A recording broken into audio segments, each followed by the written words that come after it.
Bem, boa noite, gente.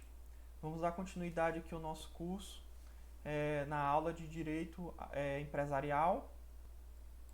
Bem, na aula passada a gente viu, recapitular aqui, nós vimos a parte histórica, a questão da evolução, as fases do direito empresarial, entramos no conceito de direito empresarial, falamos da evolução da moeda, da evolução do comércio, que era necessário para entender o direito empresarial.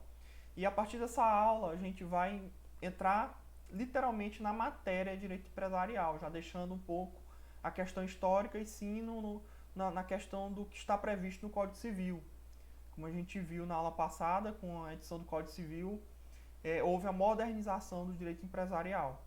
Então, eu vou dar uma dica aqui para vocês, para melhorar tanto o aprendizado, quanto para vocês terem noção, a verdadeira noção de onde é tirado tudo que a apostila está falando. A apostila não criou isso do nada. Tudo é baseado na lei, baseado no Código Civil. Pelo menos a maior parte. E o que a gente vai usar quase sempre aqui é o Código Civil. Então vocês vão entrar aí no navegador, colocar no Google e vão digitar as siglas CC. CC quer dizer Código Civil. A primeira, se eu não me engano, o primeiro site que aparece é o site do Planalto, que tem o Código Civil. Quando vocês entrarem, vai aparecer esse documento. Quando vocês entrarem em Código Civil, deixa eu botar aqui lá em cima.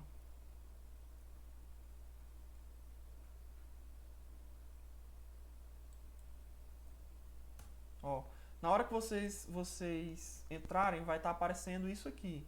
Lei 10.406, de 10 de janeiro de 2002, que é o nosso Código Civil. Só que o Código Civil ele é muito extenso. A parte que fala de direito empresarial, ela está a partir do artigo 966 e se estende até o artigo 1195. Então, se você puder salvar aí grifando se tiver o aplicativo no computador para grifar, ou quiser imprimir grifando os artigos que eu cito durante a aula, é muito importante. Eu acredito que vai ajudar bastante no aprendizado de vocês. Então vamos agora partir para a aula.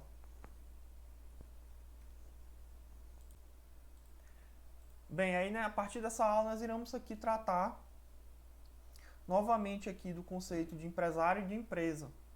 Bem, o conceito econômico de empresa, ele é a ideia central da organização dos fatores de produção.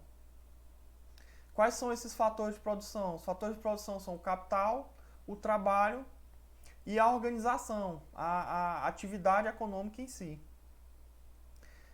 A gente tem o conceito jurídico. Esse conceito jurídico de empresa, ele advém do conceito econômico.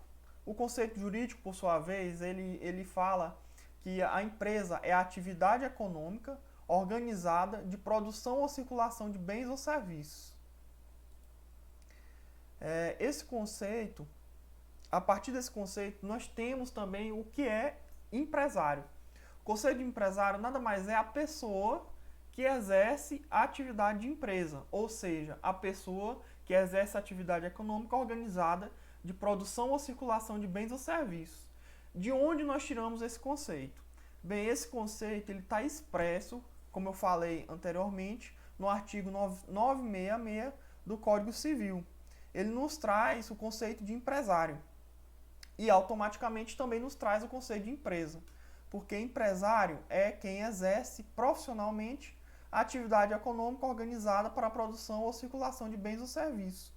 Então, se o empresário é quem exerce a atividade econômica organizada para a produção e circulação de bens ou serviços, naturalmente, empresa é a atividade econômica organizada para a produção ou circulação de bens ou serviços. Artigo 966 do Código Civil.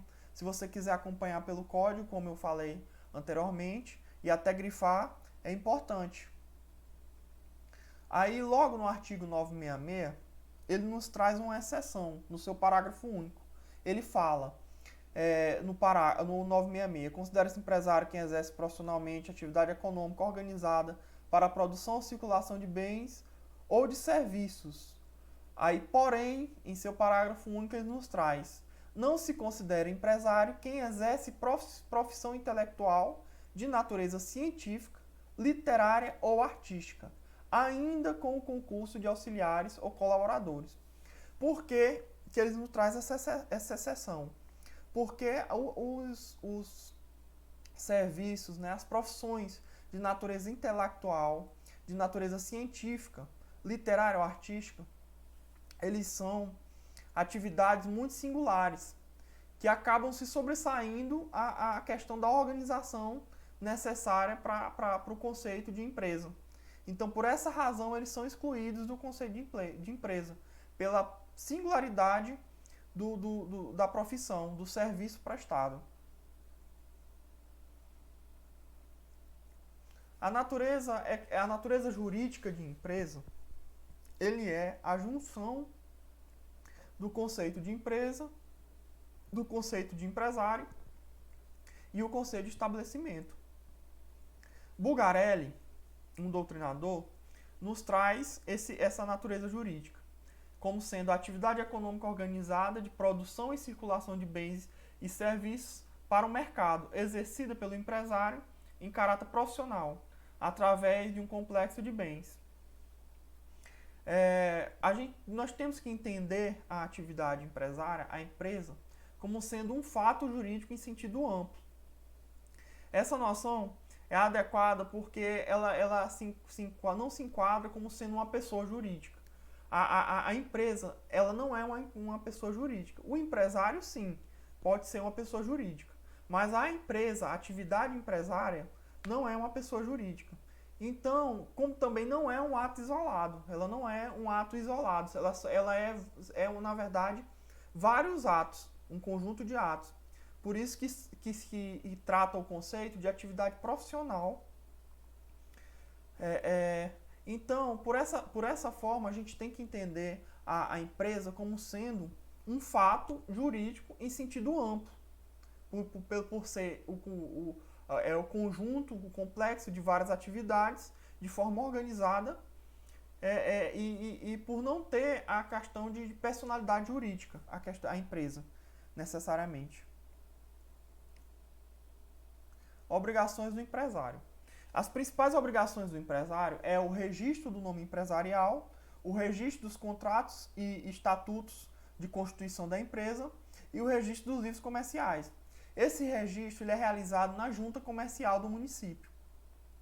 Essas obrigações também, elas são obrigações previstas expressamente no artigo 967 do Código Civil. O artigo ele fala, é obrigatório a inscrição do empresário no registro público de empresas mercantis da respectiva sede, antes do início de sua atividade empresária.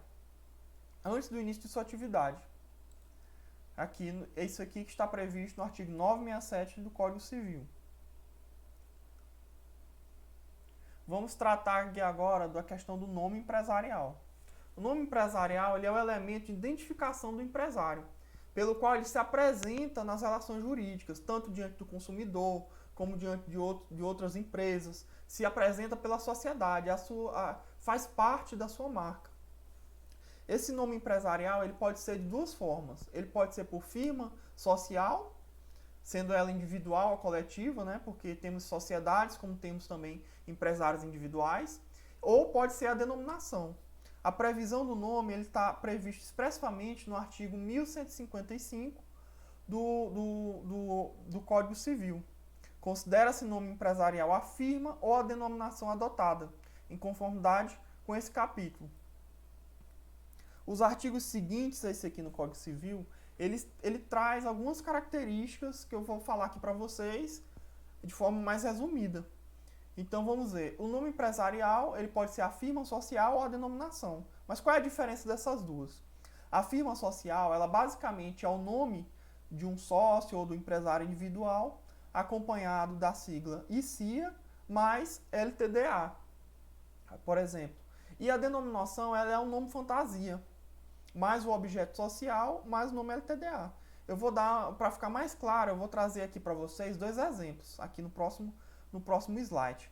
Firma é nome do sócio, mais CIA, mais LTDA, e denominação, expressão, fantasia, mais objeto social, mais LTDA. Vamos aqui um exemplo prático.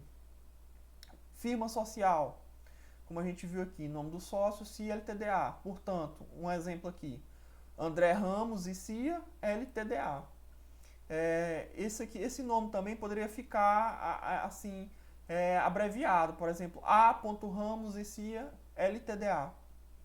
Já a denominação, ele é um nome fantasia, mais o ramo, mais LTDA. Por exemplo, aqui a marca mundialmente conhecida Coca-Cola. Coca-Cola, o nome fantasia, mais o ramo, indústrias, mais LTDA.